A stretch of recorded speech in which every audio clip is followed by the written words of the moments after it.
கவலை மீட்டும் சங்கீதங்கள் என்னை என்னை உடைக்க.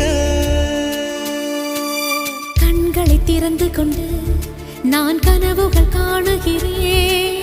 கண்களை மூடிக்கொண்டு நான் காட்சிகள் தேடுகிறேன். உன் பொன்விரல் தொடுகையிலே நான் பூவாய் மாறுகிறேன். பூமியில் நாம் வாழும் காலம் தோறும் உண்மையில் என் ஜீவன்